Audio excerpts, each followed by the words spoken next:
అందరికీ నమస్తే అండి. గోదావరి బనకచెర్ల ఇప్పుడు రెండు తెలుగు రాష్ట్రాల మధ్య ఒక కొత్త వివాదంగా మారింది. రాష్ట్ర విభజన జరిగి 11 ఏళ్ళు గడిచింది. ఈ 11 ఏళ్లలో అనేక వివాదాలు పరిష్కరించుకుంటూ వచ్చారు. ఇంకా పూర్తి స్థాయిలో భవనాలు, ఆస్తులు, ఉద్యోగుల విభజన కూడా పూర్తి స్థాయిలో ఒక రకంగా జరగలేదు. ఈ టైంలో ఈ గోదావరి బనకచెర్ల ప్రాజెక్టు రెండు రాష్ట్రాల మధ్య ఒక కొత్త యుద్ధానికి, నీటి యుద్ధానికి తెరతీస్తోంది. ఇందులో ఆంధ్రప్రదేశ్ వాదన చాలా స్పష్టంగా ఉంది, చాలా క్లియర్. ఆంధ్రప్రదేశ్ వాదన చాలా క్లియర్గా ఉంది. వాళ్ళు ఏం చెప్తున్నారు, మొదటి నుంచి కూడా సీఎం చంద్రబాబు నాయుడు గారు కానీ ప్రభుత్వ పెద్దలు కానీ ఏం చెప్తున్నారు, ప్రతి సంవత్సరం గోదావరి నుంచి సముద్రంలోకి 2400 నుంచి 3000 టీఎంసీలు వృధాగా పోతోంది. ఆ వృధాగా వెళ్ళిన నీటిలో మేము ఒక 200 టీఎంసీల నీటిని మా రాష్ట్రంలో ఈ బనకచెర్ల అంటే రాయలసీమ ప్రాంతానికి తరలించుకుంటాం. రాష్ట్ర వ్యాప్తంగా దాదాపుగా ఒక 28 లక్షల ఆయకట్టుకు నీళ్ళు ఇచ్చుకుంటాం మొత్తం మీద అని చెప్తున్నారు. అంటే వృధా నీటిని మేము వాడుకుంటాం, 200 టీఎంసీలు మేము వాడుకుంటాం, మాకు ఆ హక్కు ఉంది, అనవసరంగా నీళ్ళు సముద్రంలో కలుస్తున్నాయి అని ప్రభుత్వం ఆంధ్రప్రదేశ్ చెప్తోంది. తెలంగాణ ఏమో లేదు ఇది గోదావరి నీటి పంపిణీ ఈ ట్రైబ్యునల్ 1980లో ట్రైబ్యునల్ నిర్దేశించిన తీర్పునకు విరుద్ధం. సో మీరు అసలు కొత్త ప్రాజెక్టు ఏమీ కట్టడానికి వీల్లేదు, మాకు ముందస్తుగా మీరు సమాచారం ఇవ్వకుండా మీరు ఎలా ప్లాన్ చేస్తారు, కేంద్ర పెద్దల అండదండలు మీకు ఉన్నాయనా, మేము ఒప్పుకోము, మేము ఎంతవరకైనా వెళ్తాము, మేము దీన్ని అడ్డుకుంటామని చెప్పి తెలంగాణ వాళ్ళు చెప్తున్నారు. అసలు ఈ ప్రాజెక్ట్ ఏంటి, దీని వ్యవహారం ఏంటి, ఈ గొడవ ఏంటి, అసలు తెలంగాణ వాళ్ళు వాదన ఏంటి, ఆంధ్రప్రదేశ్ వాదన ఏంటి, కొంచెం క్లియర్గా మనం ఉన్నదన్నట్టు ఈ వీడియోలో చెప్పుకుందాం. అది చెప్పాలి అంటే ఫస్ట్ ఈ ప్రాజెక్ట్ రిపోర్ట్ మనం ఒకసారి చదవాలి. సో సింపుల్గా ఆ ప్రాజెక్ట్ రిపోర్ట్ నేను మొత్తం చెప్పలేను కానీ మీకు అర్థమయ్యేలాగా చెప్తాను. సింపుల్గా మనకి ఎంత కావాలో అంత చెప్తాను. ఇదిగోండి, ఇది ఆంధ్రప్రదేశ్ గవర్నమెంట్ వాళ్ళు తయారు చేసిన report. Polavaram Banakacherla link report estimate 81,900 కోట్లు.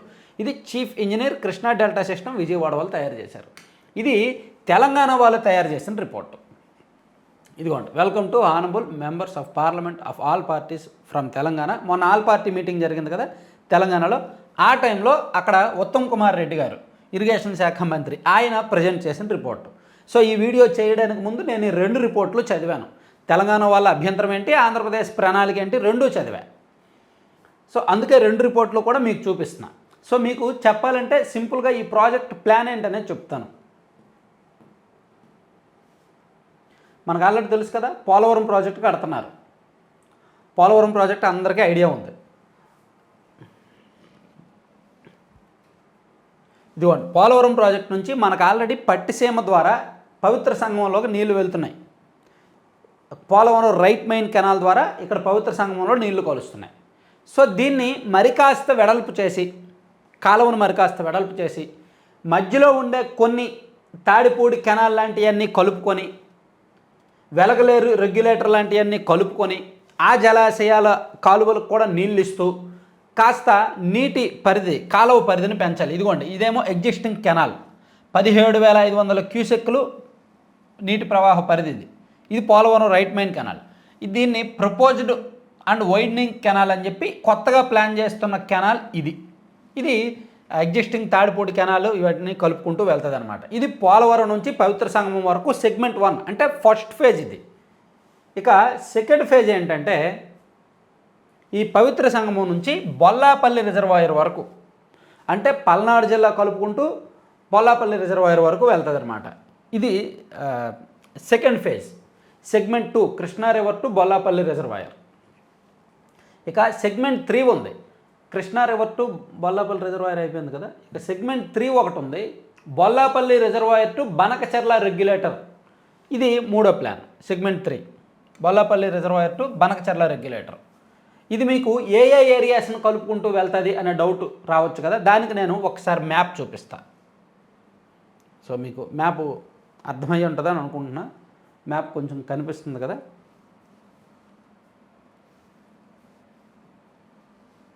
ఇదిగోండి, ఇది పోలవరం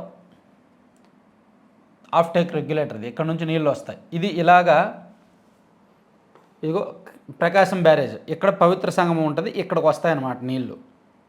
మొత్తం 175 కిలోమీటర్లు. ఇది phase 1. Already right main canal కట్టేశారు, అదనంగా ఇంకో కాలువ కడతారు. మధ్యలో కొన్ని ఎగ్జిస్టింగ్ కాలువలన్నీ కూడా కలుపుకుంటారు, మధ్యలో ఉన్న ఆయకట్టుకు నీళ్ళు ఇస్తారు. ఇక ఇది ఫేజ్ 2. అక్కడ పవిత్ర సంగమం నుంచి ఈ అమరావతి మీదుగా పల్నాడు జిల్లా మీదుగా ఇదిగో ఇక్కడ బొల్లాపల్లి రిజర్వాయర్ వరకు నీళ్ళు వస్తాయి. మధ్యలో ఏ ఏ ఏరియాలు కవర్ అవుతున్నాయి అనేది మనం స్పష్టంగా చూడొచ్చు. ఆ తర్వాత బొల్లాపల్లి రిజర్వాయర్ నుంచి అక్కడ పవర్ హౌస్ కట్టి ప్రకాశం జిల్లా మీదుగా వెలుగొండ రెగ్యులేటర్ వెలుగొండ ప్రాజెక్టు వాటినన్నింటినీ కలుపుకొని ఇక్కడ సిద్ధాపురం ట్యాంకు వీటన్నింటి మీదుగా బనకచర్ల రెగ్యులేటర్ దగ్గరకు నీళ్లు తీసుకురావాలి. ఇది 143 కిలోమీటర్లు. ఫేజ్ 3 143 కిలోమీటర్లు అనమాట. సో ఇది ఎక్కడెక్కడ ఎంత కవర్ చేస్తున్నారు అనేది డిస్టెన్స్. సో దీనికి వీళ్ళు ఎంత ఖర్చు పెడుతున్నారు ఏంటి అనేది కూడా, అంటే ఏ దశకు ఎంత ఖర్చు, ఎంత ఎస్టిమేషన్ అనేది కూడా మనం ఒకసారి ఈ రిపోర్ట్లోనే చూసుకుంటే, ఎందుకు వీళ్ళు తయారు చేసిన రిపోర్ట్లో ఇంకా స్పష్టంగా అందరికీ అర్థమయ్యేలా ఉంది. ఇదిగోండి తెలంగాణ వాళ్ళు తయారు చేసుకున్న రిపోర్ట్లో కూడా ఉంది. Quantity of water to be utilized in TMC 200 టీఎంసీలు, rate of pumping 3 TMC per day but initially drawal of 2 TMC per day.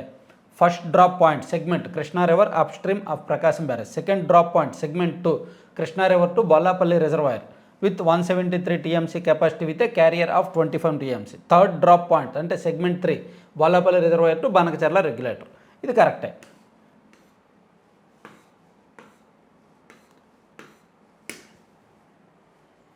దీని నిమిత్తం మొత్తం మీద ఏ ఫేజ్కి ఎంత ఖర్చు అవుద్ది అనేది కూడా చూడొచ్చు. ఫస్ట్ ఫేజ్కి 13,800 కోట్లు, సెకండ్ ఫేజ్కి 35,750 కోట్లు, థర్డ్ ఫేజ్కి 32,350 కోట్లు, మొత్తం మీద 81,900 కోట్లు ఖర్చు అవుద్ది. దీనిలో ఏమేమి కట్టాలి, హైడ్రో పవర్ ఎంత ఖర్చు అవుద్ది, ఫారెస్ట్ ల్యాండ్ ఎంత, నాన్ ఫారెస్ట్ ల్యాండ్ ఎంత, మొత్తం మీద ఎన్ని ఎకరాలు కావాలి అనేది కూడా చూడొచ్చు. మొత్తం మీద నాన్ ఫారెస్ట్ ల్యాండ్ ఏమో 16,885 ఎకరాలు, ఫారెస్ట్ ల్యాండ్ ఏమో 7,179 ఎకరాలు, ఇదంతా కావాలి. సో ఇది ఆంధ్రప్రదేశ్ ప్లాన్. అంటే చాలా సింపుల్గా మనం ఇంకో మాట చెప్పుకోవాలంటే, ఇది గోదావరి నది మహారాష్ట్రలో పుట్టి తెలంగాణ మీదుగా ఆంధ్రప్రదేశ్కి వచ్చి ఆంధ్రప్రదేశ్ దగ్గర నుంచి సముద్రంలో కలుస్తుంది. ఎక్కడ అంతర్వేది దగ్గర సముద్రంలో కలుస్తుంది. సో ఈ సముద్రంలో సంవత్సరానికి 2,500 నుంచి 3,000 టీఎంసీలు సముద్రంలో కలుస్తుంది. సో ఇలా కలిసే వాటిలో 200 టీఎంసీలు మేము వాడుకుంటాం, మేము తరలించుకుంటాం మా రాష్ట్రానికి. కృష్ణా నది మీదేమో ప్రాజెక్టులు ఎక్కువ ఉన్నాయి, నీటి లభ్యత తక్కువ. గోదావరి నది మీదేమో నీటి లభ్యత ఎక్కువ కానీ ప్రాజెక్టులు తక్కువ గోదావరి నది మీద. అందుకే వేస్ట్ వాటర్ ఎక్కువ వెళ్ళిపోతుంది. కాబట్టి ఆ వేస్ట్ వాటర్ని మేము వాడుకుంటామని ఆంధ్రప్రదేశ్ ప్రభుత్వం చెప్తుంది. చెప్పి ఈ ప్రాజెక్టుని ప్రపోజ్ చేసింది. ఇందులో తెలంగాణ వాళ్ళు అబ్జెక్షన్ చేస్తుంది ఏంటంటే, ఈ తెలంగాణ మీదుగా వాటర్ వస్తుంది కదా, ఆల్రెడీ వాళ్ళకు ఒక 3 ప్రాజెక్టులు ఉన్నాయి దాని మీద. దీన్ని కృష్ణా అనేది కూడా ఇంటర్లింక్ చేస్తారు. ఇప్పుడు గోదావరి నుంచి కృష్ణాకు వచ్చి కృష్ణా నుంచి బనకచర్లు తీసుకువెళ్తారు కదా, అంటే నదుల అనుసంధానమే కదా కంప్లీట్లీ. ఇక్కడ శ్రీశైలం, ప్రకాశం బ్యారేజీ వీటన్నింటినీ కలుపుకొని వెళ్తున్నప్పుడు తెలంగాణ వాళ్ళు అసలు కొత్త ప్రాజెక్ట్ కట్టడానికి లేదు, వీళ్ళు అదనంగా నీళ్లు వాడేసుకుంటారు. మనకి ఇప్పుడు ఇలా ఇనీషియల్గా ఇలా చెప్తారు, రోజుకు 3 టీఎంసీలని, ఓవరాల్గా 200 టీఎంసీలని ఇనీషియల్గా చెప్తారు. కానీ వీళ్ళు ఫ్యూచర్లో 400 టీఎంసీలు 450 టీఎంసీలు వాడేసుకుంటారు. కాబట్టి మనం దీన్ని అసలు ఒప్పుకోకూడదు అనేది తెలంగాణ వాళ్ళు చెప్తున్నారనమాట. ఇక్కడ మనం తెలంగాణ వాళ్ళ వాదన ఇంకొంచెం క్లియర్గా అర్థం కావాలంటే ఇదిగోండి. తెలంగాణ వాదనలో ముఖ్యాంశాలు చూసుకుంటే, నియమ నిబంధనల ఉల్లంఘన, బనకచర్ల ప్రాజెక్టు 1980 గోదావరి జల వివాదాల ట్రైబ్యునల్ తీర్పు మరియు 2014 ఆంధ్రప్రదేశ్ పునర్విభజన చట్టంలో నిబంధనలకు విరుద్ధమని తెలంగాణ ప్రభుత్వం వాదిస్తోంది. మీకు వాళ్ళ వాదనలో ఉన్న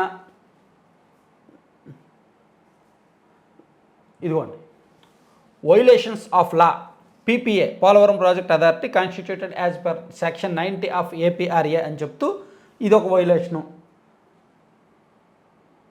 అలాగే violations of GW Godavari water distribution tribunal award, దీన్ని కూడా వైలేట్ చేస్తున్నారనేది ఇదొక వాదన తెలంగాణది. సో దీని మీద CWC and central water commission and national water distribution authority వాళ్ళు ఐడియాలజీ ఏంటి, వాళ్ళకి వీళ్ళు ఏం చెప్పారనేది కూడా మొత్తం చెప్పుకొచ్చారు. సో దీన్ని సింపుల్గా అర్థమయ్యేలా చెప్పుకోవాలంటే తెలంగాణ వాళ్ళ వాదన ఇదనమాట. ఒకటి, గోదావరి వాటర్ ట్రిబ్యునల్ ఇచ్చిన 1980లో ఇచ్చిన తీర్పుకు విరుద్ధం, అలాగే 2014 పునర్విభజన చట్టంలో నిబంధనలకు విరుద్ధమని, అలాగే కేంద్ర జల సంఘం సిడబ్ల్యూసి, నదీ యాజమాన్య బోర్డులు, అపెక్స్ కౌన్సిల్ నుంచి సరైన అనుమతులు లేకుండా ఆంధ్రప్రదేశ్ ప్రభుత్వం ఈ ప్రాజెక్టు ముందుకు వెళ్తోందని తెలంగాణ ఆరోపిస్తుందన్నమాట.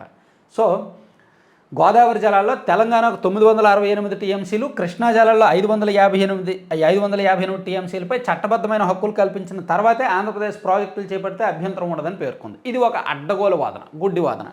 ఎందుకు ఈ మాట అంటున్నానంటే ఆల్రెడీ కృష్ణా జలాల్లో మొత్తం మీద 811 టీఎంసీలు ఉమ్మడి ఆంధ్రప్రదేశ్కి వస్తే అందులో 512 టీఎంసీలు ఆంధ్రప్రదేశ్కి, 299 టీఎంసీలు తెలంగాణకు కేటాయించారు. కానీ తెలంగాణ వాళ్ళు ఏం చెప్తున్నారు, మాకు మాత్రమే 558 టీఎంసీలు రావాలని అడ్డగోలుగా వాదిస్తున్నారు. ఆల్రెడీ నదీ జలాల పంపిణీ జరిగిపోయింది, చాలా సంవత్సరాలైంది. ఇప్పుడు 558 టీఎంసీలు మాకు రావాలంటున్నారు. సో అంటే ఒక అడ్డగోలు వాదన తెర మీదకి తీసుకొచ్చారు. అసలు తెలంగాణ వాళ్ళు ఇది తీసుకురావడానికి కారణం ఏంటో తెలుసా? నిజానికి ఈ ప్రాజెక్ట్ రిపోర్టు ఆంధ్రప్రదేశ్ ప్రభుత్వం దాదాపుగా ఏడాది కిందటే ప్రపోజ్ చేశారు. చంద్రబాబు నాయుడు గారు సీఎంగా బాధ్యతలు చేపట్టిన 1 వీక్లోనే దీని మీద మీటింగ్ పెట్టి పవర్ పాయింట్ ప్రజెంటేషన్ ఇచ్చి ఇదిగో ఈ 5 ఏళ్లలో మేము ఇది పూర్తి చేస్తామని చెప్పుకొచ్చారు. తెలంగాణ వాళ్ళు సైలెంట్గా ఉంటూ ఒక నెల రోజుల కిందట హరీష్ రావు గారు దీన్ని లేవనెత్తారు. ఇదిగో ఆంధ్రప్రదేశ్ వాళ్ళు ప్రాజెక్ట్ కట్టేస్తున్నారు, గోదావరి నీళ్ళన్నీ కూడా వాళ్ళు వాడేసుకుంటున్నారు, దానివల్ల మనకు అన్యాయం జరిగిపోద్ది, ఆల్రెడీ కృష్ణా జలాల్లో మనకు రావాల్సిన వాటర్ రావట్లేదు, వాళ్ళే ఎక్కువ వాడేసుకుంటున్నారు, సో ఇప్పుడు గోదావరి మీద కూడా వాళ్ళు ప్రాజెక్ట్ కట్టుకుంటే మన నీళ్లు వాళ్ళు తోడుకెళ్ళిపోతారు అని అక్కడ ఎమోషన్స్, సెంటిమెంట్స్ రెచ్చగొట్టడం మొదలుపెట్టారు. పాపం అది మూర్ఖ రాజకీయం. ఆంధ్రప్రదేశ్లో అతి తెలివైన రాజకీయం, తెలంగాణలో అజ్ఞాన రాజకీయం. అర్థమైంది కదా? ఆంధ్రప్రదేశ్లో మేధావులు, అతి తెలివైన వాళ్ళు ఎక్కువ, తెలంగాణలో పాపం ఎమోషన్స్, సెంటిమెంట్స్, మూర్ఖత్వంతో కూడిన రాజకీయం ఎక్కువ. సో అందుకు వాళ్ళకి ఎన్నాళ్ళు కూడా తెలంగాణ అనే సెంటిమెంట్ రగిల్చింది, బీఆర్ఎస్ పార్టీకి ఓట్లు కురిపించింది. ఇప్పుడు వాళ్ళకి ఓట్లు పడాలి అంటే ఎమోషన్స్, సెంటిమెంట్స్ ఏమీ లేవు కాబట్టి లేని వివాదాన్ని సృష్టించారు, అసలు లేని గొడవను సృష్టించారు. అసలు గోదావరిలో వేస్ట్గా వెళ్ళిపోతున్న మీ నీటిని మేము వాడుకుంటామయ్యా అంటే లేదు మీరు మా నీళ్లు వాడేసుకుంటారు అని చెప్పి అడ్డగోలు వాదన. ఏముందండి, చట్టంలో అనేక పాయింట్లు ఉంటాయి, మన వ్యవస్థలో అనేక లొసుగులు, అనేక లోపాలు ఉంటాయి, ఏదో ఒకదాన్ని అడ్డం పెట్టుకుని వాళ్ళు గొడవ చేస్తున్నారు. సో ఎప్పుడైతే బీఆర్ఎస్ పార్టీ గొడవ చేయడం స్టార్ట్ చేసిందో కాంగ్రెస్ పార్టీ ప్రభుత్వం డిఫెన్స్లోకి వెళ్ళిపోయింది. రేవంత్ రెడ్డి గారి ప్రభుత్వం డిఫెన్స్లోకి వెళ్ళిపోయి లేదు మేము కూడా బనకచర్లకు వ్యతిరేకమే అని. ఎందుకంటే అక్కడ ప్రజలు ఊరుకోరు. ఆల్రెడీ బీఆర్ఎస్ పార్టీ ప్రజలకు ఇంజెక్ట్ చేసేసింది, గోదావరి నీళ్ళు ఆంధ్రప్రదేశ్ వాళ్ళు పట్టుకెళ్ళిపోతున్నారు, దానివల్ల తెలంగాణకు నష్టము అని చెప్పి ఒక ఇంజెక్ట్ చేసేసింది. ఆ సెంటిమెంట్స్, ఎమోషన్స్ని వీళ్ళు రాజకీయంగా వెనకబడిపోతారు, వీళ్ళు కనుక దాన్ని సమర్థించకపోతారు. అందుకని కాంగ్రెస్ పార్టీ ప్రభుత్వం కూడా మేము బనకచర్లకు వ్యతిరేకమని ఒక అడ్డగోలు వాదన తీసుకొస్తుంది. ప్యూర్లీ అడ్డగోలు అని ఎందుకు అంటున్నానంటే చంద్రబాబు నాయుడు గారు ఇప్పుడు 100 సార్లు చెప్పారు, నిన్న చెప్పారు, మొన్న చెప్పారు, 100 సార్లు ఆయన చెప్తున్నారు వేస్ట్గా వెళ్ళిపోయే వాటిని మేము వాడుకుంటాం, 3000 టీఎంసీలు అనవసరంగా వేస్ట్ అవుతుంది, అందులో 200 టీఎంసీలు మేము వాడుకొని మా రాయలసీమ ప్రాంతానికి మేము నీళ్ళు ఇచ్చుకుంటాం, మా రాష్ట్రం మొత్తం మీద సుమారుగా ఒక 28 లక్షల ఎకరాలకు మేము నీళ్ళు ఇచ్చుకుంటాం, ఇవేమీ కొత్తవి కాదు. ఆల్రెడీ గతంలో జగన్మోహన్ రెడ్డి గారు సీఎంగా ఉన్నప్పుడు, కేసీఆర్ గారు తెలంగాణ సీఎంగా ఉన్నప్పుడు 2020 డిసెంబర్లో అనుకుంటా కేసీఆర్ గారు తెలంగాణ రాయలసీమ ప్రాంతానికి వచ్చి నగిరి నియోజకవర్గంలో రోజా గారి ఇంటికి భోజనానికి వెళ్ళి అక్కడ నుంచి బయటకు వచ్చి ఆయన మాట్లాడాడు, రాయలసీమ ప్రాంతం కూడా సస్యశ్యామలం అవ్వాలి, మీ పోతిరెడ్డిపాడు ఈ హెడ్ రెగ్యులేటర్ ద్వారా మీకు నీళ్లు రావాలి అని చెప్పి అప్పట్లోనే ఆయన సపోర్ట్ చేశాడు. అప్పట్లోనే ఆంధ్రప్రదేశ్ ప్రభుత్వం కూడా ఈ రాయలసీమ లిఫ్ట్ ఇరిగేషన్ని తెర మీదకి తీసుకొచ్చింది. అప్పటి వరకు 11,000 క్యూసెక్లుగా ఉన్న రాయలసీమ లిఫ్ట్ ఇరిగేషన్ని మేము 44,000 క్యూసెక్లకు పెంచుతాం అని చెప్పి జగన్మోహన్ రెడ్డి గారి ప్రభుత్వం ఒక ప్రపోజల్ తీసుకొచ్చింది. అదే ఇదనమాట. సో దాన్ని శ్రీశైలంలో నీటి మట్టం, శ్రీశైలంలో మీకు ఐడియా ఉంటుందిలే, ఇప్పుడు మళ్ళీ దాన్ని అంటే మళ్ళీ సబ్జెక్ట్ డైవర్ట్ అవుద్ది కానీ చెప్పట్లేదు. సో అది రాయలసీమ లిఫ్ట్ ఇరిగేషన్ ఉద్దేశం ఏంటంటే శ్రీశైలంలో నీటి మట్టాన్ని చూసుకొని 854 అడుగులు అంతకన్నా పైన ఉన్నప్పుడు నీటిని రాయలసీమ లిఫ్ట్ ఇరిగేషన్ ద్వారా 44,000 క్యూసెక్లు తీసుకువెళ్తారు. దానికి తెలంగాణ అబ్జెక్షన్ చెప్తోంది. సో మీరు ఆ నీటి మట్టంలో తీసుకెళ్ళిపోతే మాకు నీళ్లు మిగలవు, మా దగ్గర ఉన్న ప్రాజెక్టులకు నీళ్లు రావు అని. అంటే ఇదంతా ఎంత నీటి మట్టం అనేది సబ్జెక్ట్ టు కరెక్షన్లే. సో మొత్తానికి అప్పట్లో జరిగింది ఏంటంటే అటు జగన్మోహన్ రెడ్డి గారు కానీ అటు కేసీఆర్ గారికి కానీ ఇద్దరికి రిలేషన్ బాగున్నప్పుడు ఇద్దరు డ్రామాలు ఆడారు, ప్రాజెక్టులు కట్టిందేమో లేదు కానీ ఒక ప్రపోజల్ తీసుకొచ్చారు. ఇప్పుడు దాన్ని మరింత విస్తృతం చేసి అసలు రాష్ట్రం మొత్తం ఒకే చైన్గా ఉంటే, ఒకే సిస్టమ్గా ఉంటే, చిన్న చిన్న ప్రాజెక్టులన్నీ కూడా దీనిలో భాగంగా ఉంటే నదుల అనుసంధానం జరిగిపోద్ది. ఆ పరిధిలో ఉన్న కాలువలకు నీళ్లు వెళ్తాయి. ఇది గోదావరి, ఇది కృష్ణ. సో ఇది ఇక్కడ బనకచెర్ల ప్రాజెక్టు. సో దీని ద్వారా దీనికి నీళ్ళు వెళ్తాయి, ఇక్కడ నుంచి ఇక్కడ నీళ్లు వెళ్తాయి.